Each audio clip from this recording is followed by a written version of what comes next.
Hello, welcome back to another adventure. I'm James J. Booksmart, and today we are going to be talking about, I have it uncovered, but I'll hold it up. We're going to be talking about Better in Black. And don't worry, Jacob, I'll take a thumbnail. This is a new collection of stories in the Shadowhunter romance, Shadowhunter world that came out in December. You could also got it kickstarted if that was something that you did. This is 10 original love stories ranging, 10 original love stories from the POVs. We're going to talk about all 10. I also have me reading the preview for The Last King of Fairy, which is at the very end. It's probably like, it might be the whole first chapter. It's like the first scene and a half of the first chapter of of the book. I do have a whole thing talking about that. I also have the Barnes & Noble exclusive edition, which talks about why the couplings are important. So that's where I want to start first. For people who do not really care about the show, or who care about the Shadowhunters, but are not here for the wall, who are not here just to have the fun of it all. I want to tell you about the ones I think are mandatory to read before we jump into the final Shadowhunter world. I'm gonna also make a TikTok on this because I think it's important. People don't understand that there are certain short stories that you just need to read. It's just mandatory. Mandatory reading. Okay, let's go ahead and talk about them. Anything from the past, I'm declaring not mandatory. So the first one, the second one,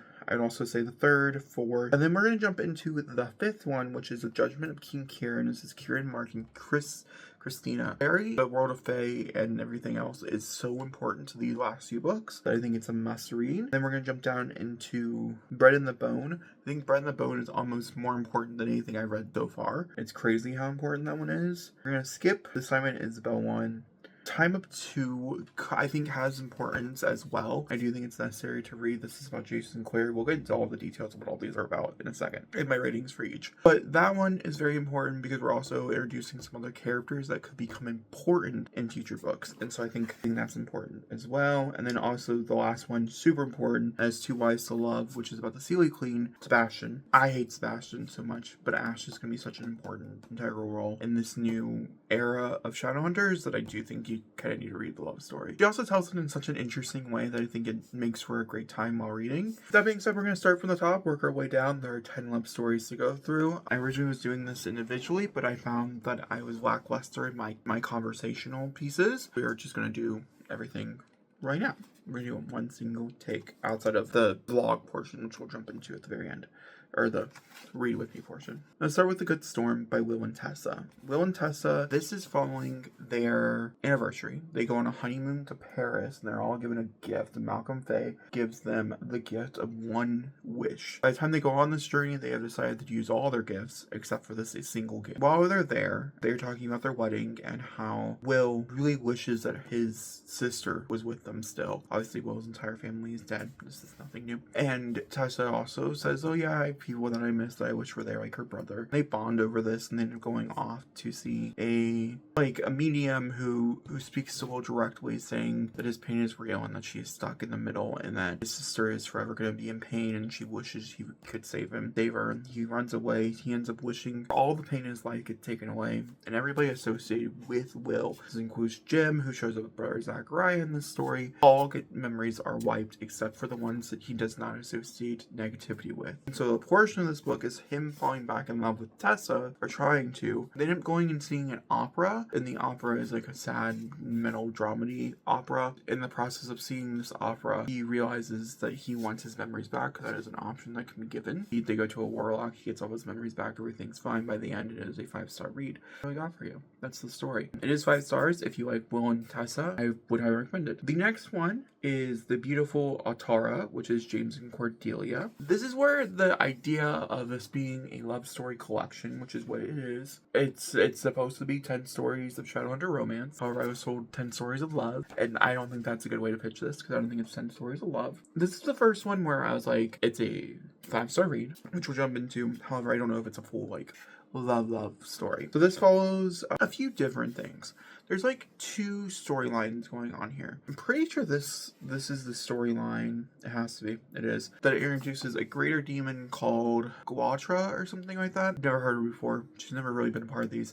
And she got cursed by BDO. BDO obviously has connections to James and Cordelia. And so she is trying to get in touch with them to let her go out of this world that BDO trapped her in and never came back for, and then he died. And so it follows them as, oh my god, Lucy gets a publishing deal from this offhand publisher, and she's super duper excited about it, and now she can get married. I can't think of his name, but you You guys know what I'm talking about? The one who was a ghost, who's no longer a ghost. You know the one I'm talking about. So she goes to drop off this book, and she doesn't hear anything back for several days. She goes into the book, or she goes to get the book from this place, and they realize that this was the work of a warlock or a demon or something along those lines, and Cordelia gets stuck into the book of the wonderful Cordelia. Lucy has not been able to write the ending for it, and she is forced to write a happy ending to release both her and this greater demon. Jane's ended up getting also transported into this world as well, because the original ending had her ending up with somebody completely different. He fights for her love. It's a beautiful ending, so forth and so forth. And they end up cursing the girl back to her land, where originally was stated, but with a toad that could now turn into a beautiful human. That's all you really need to know. It was 5 stars. I absolutely adored it. Probably one of my favorite stories I read in a Shadowhunter world in a long time. So, very exciting. Like new stories. Next one is Jocelyn and Luke's storyline, which is Who the Wolf Loves. This has a lot of like background. This is Luke writing a letter to Jocelyn to explain his absolute adoring nature for her, and also explain everything to her and all the details. I always forget that Luke and Valentine were parati at one point. I always remember what he did to him. You know, that I don't forget what Valentine did to Luke, and all that is explored here again. So I landed on a 4.5. I find it really interesting because I think this is the first time Luke has ever been a POV, like a central POV, and getting to hear from its direct thoughts, seeing his story through different angles that we've already heard from before. However, I'm not gonna lie to you, it is not a traditional love story, and I fucking hate Valentine, so it can't be a 5. Moving on. We have Thomas and Alistair's story next with Zachary's Day Out. This is a funny little whatever story. Essentially, this is Thomas and Alistair are an interesting coupling. I really enjoyed them in their initial Chain of Thorns like outings and stuff, and I think it worked quite a bit. I'm happy that they ended up together. And essentially, they're at home, and they have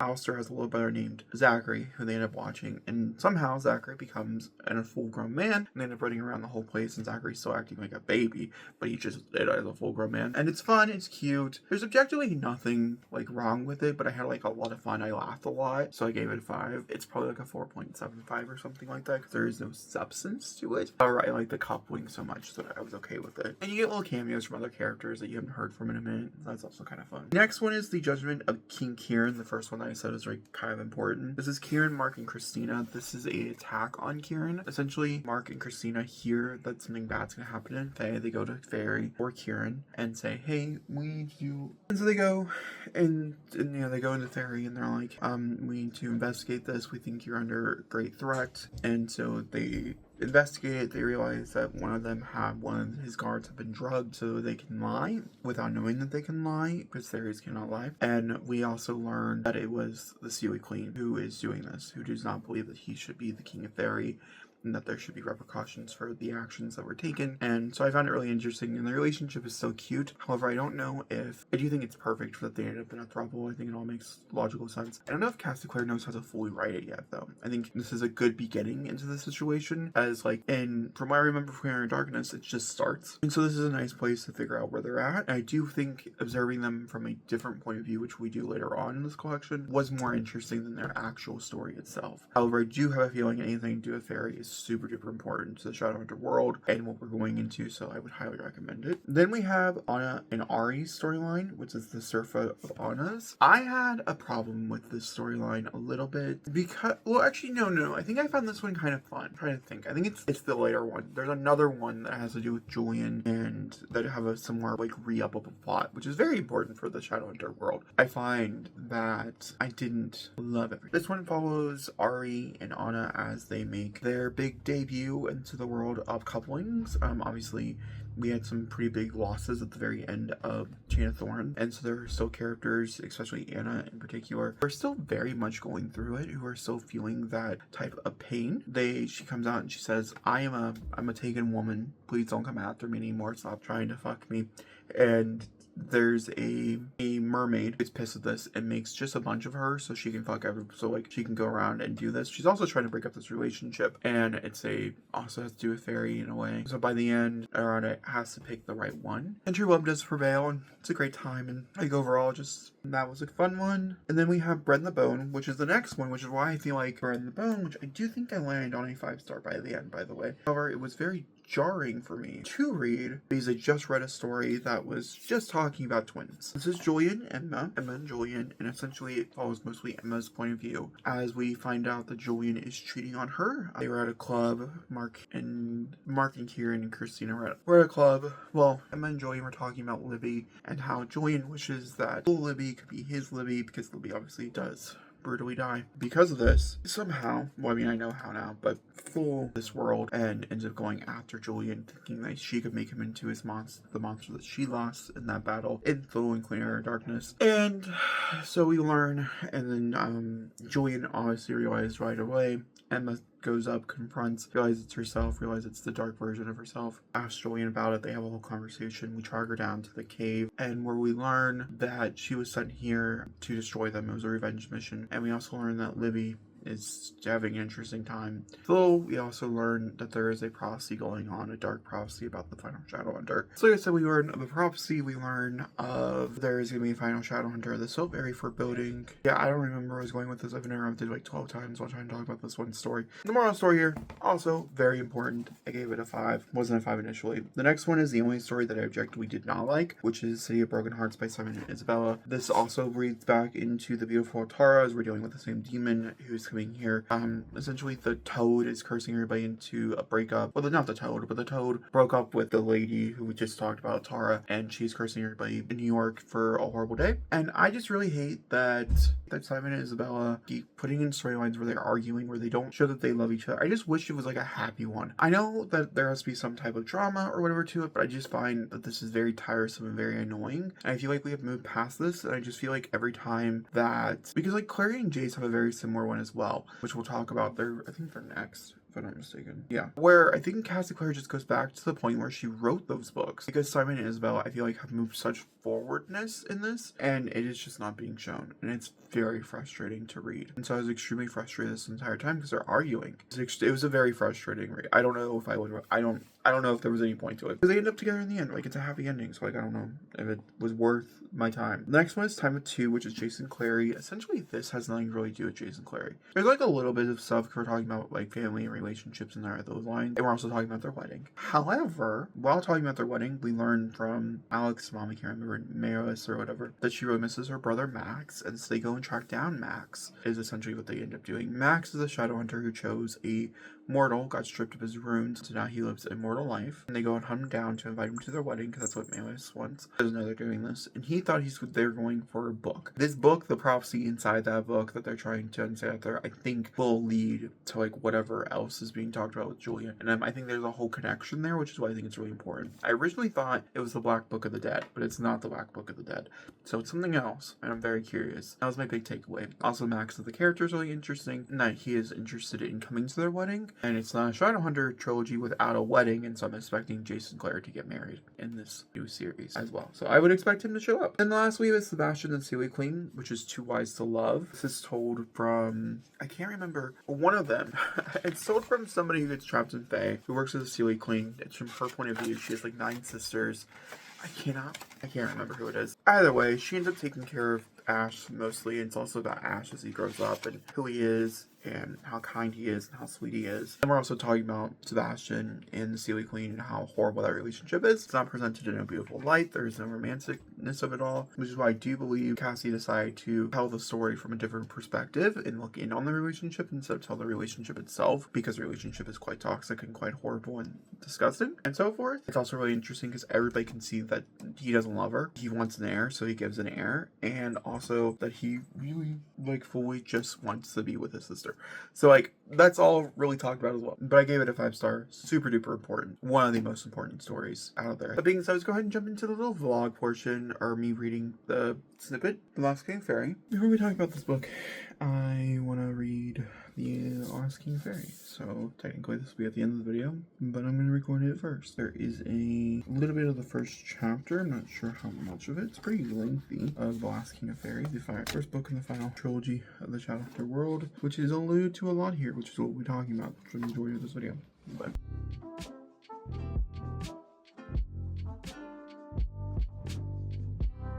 I was expecting Luke.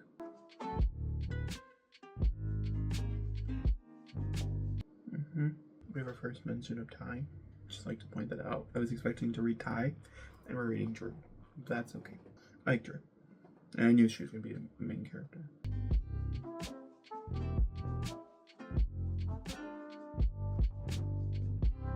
We just had sex crocodile. That was the words that we were using.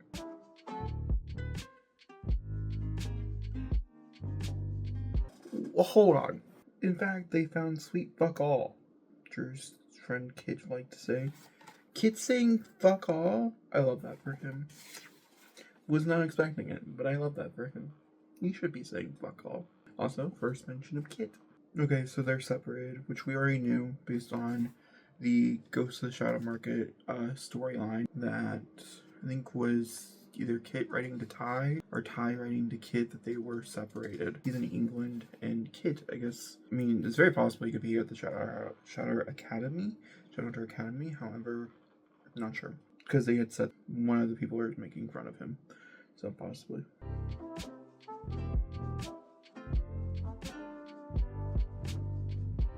No, it's a stupid fucking idea, Drew, to split up. You should note this out of everybody.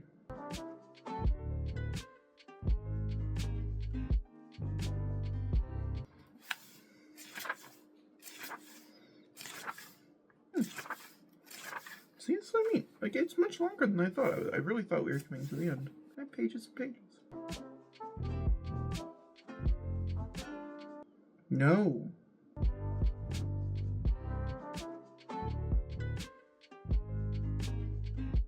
Okay, so she got lost in a tree? That's literally all I got for you. That's an interesting line.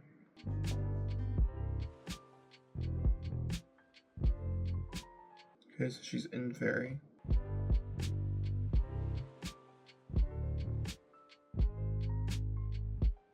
don't know if we've ever met a goblin. That's interesting. Ooh, a cleaver looking axe, a bronze dagger, a long serrated blade.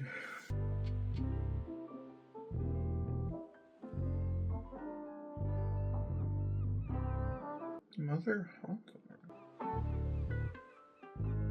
There, the person's not bound by the Accords. Someone just showed up. I wonder if it's Kieran. I feel like Drew would know that it would be Kieran. Is she gonna fall in love with a fae? It's been done before. Can't be done again.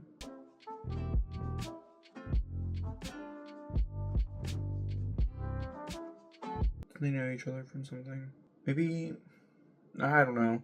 I've not read. On my reread for Shadowhunters, I saw like 2 more books because I'm like tempted to do like rereads for the new year for my first and last books of the year. I think I'm gonna do it. I originally was gonna do a series, but I think I'm gonna do rereads now. And I think it's gonna be Lord of Shadows because that's the next one I have.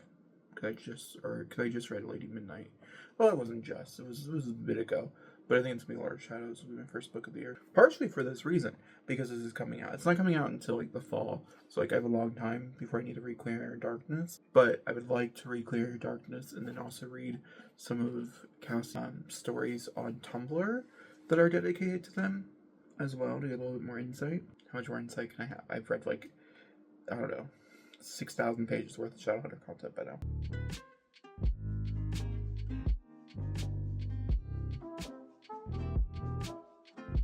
Okay, so he looks like a... Oh my god, it's Ash. It's Ash.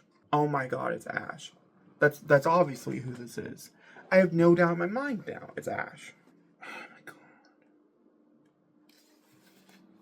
Confirmed. Fucking knew it. Because I was like, how many half-fae do we know? I know of one.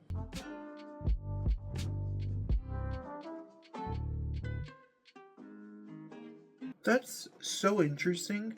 Because I don't know if I was expecting, like, Ash, or, like, for them to be, like, a coupling. Because, like, a lot of Blackthorns outside of... I mean, I guess Kit and Ty are also young, but a lot of the Blackthorns are very young. And so they're not here. This is, this is an age gap. I mean, we jumped time and stuff. I think we're in 2018 or something, I think is what she had said. And those take place in 2012. The last series does. And so, like, we have jumped time quite a bit, and so they are much older. I mean, she's a 3rd-year resident in the Shadowhunter Academy. So I don't know, I was just expecting, I don't know if I was expecting there to be a full-blown relationship. I'm not mad. I do wonder, if it is a coupling that we're setting up. Also, to fall in love with Ash, who's so controversial of a character because of like what Ash is and what Ash stands for. It's interesting. In case she doesn't remember, he took away her memory.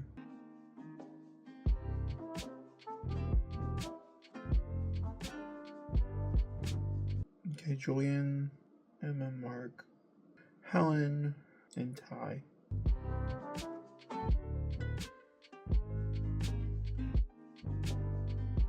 Three days. Interesting. I'm intrigued. I'm really intrigued.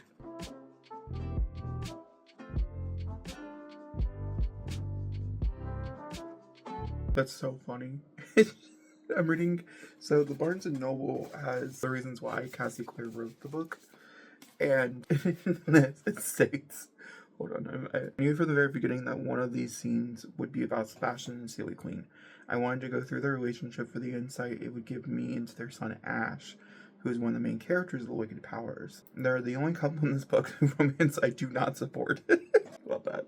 And guys, that brings us another shout out video to the end. I hope you guys all enjoyed. I gave the book a personal 5 stars because there's only one story in it that was like below a 3, and everything else was a 5 or a 4.75 or a 4.5, and so I think it's deserving. And I think there's some amazing stories in here. I think it's really important, and I can't wait to put them in timeline order and be able to read them when I do a reread as the stories progress. Maybe I'll get something more from it that way as well. That being said, I'll tell you all next time. Thanks for watching, and goodbye.